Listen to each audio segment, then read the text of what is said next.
আজ ছিল শুক্রবার, তাই ছিল নাচের ক্লাস। তো দেখো সকাল সকাল ঘুম থেকে উঠেই বিকির সাথে একটু মারামারি করি আর তারপরেই জানতে পারি যে সৌরভদের আজকে একটা ভিডিও শ্যুট হচ্ছে।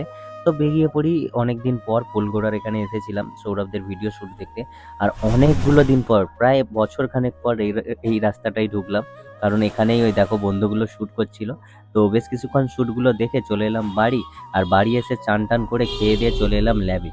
আর ল্যাবে এসে বেশ কিছুটা কাজ করে আমার মা কলা দিয়েছিল, কলাটা খেয়ে বেশ কিছুটা কাজ আরও করে নিলাম। তারপরে দুপুরের লাঞ্চ দেখো, ভাত, ডিমের ঝোল আর একটা তরকারি দিয়েছিল। খেয়ে দিয়ে আরও বেশ কিছুটার যে কাজ ছিল সেগুলো সেরে নিলাম। সেরে নিয়ে এবার রেডি হয়ে যাচ্ছিলাম দোকানে আসার জন্য। অ্যাকচুয়ালি আজ শুক্রবার ছিল, তাই দোকানে আসার কোনো দরকার ছিল না, মা দোকানে এসেছিল। আর আমি সোজা চলে যাই নাচের ক্লাসে।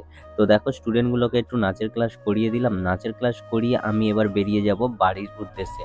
অ্যাকচুয়ালি আমাকে একটু দোকানে ঢুকতে হবে, তাই নাচের ক্লাস কমপ্লিট হয়ে যেতে আমি সোজা চলে আসি দোকানে।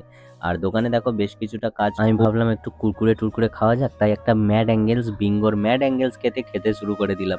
অ্যান্ড খাওয়া দাওয়ার পরে আমি সোজা চলে এলাম বাড়ি। আর আজকে হয়েছিল নান আর কাবলি ছোলার ঘুগনি। রাতের ডিনার এই যে সেরে নিলাম, আর শরীরের অবস্থা খুবই খারাপ হয়ে গেছিলো, তো এবার ঘুমানোর পালা।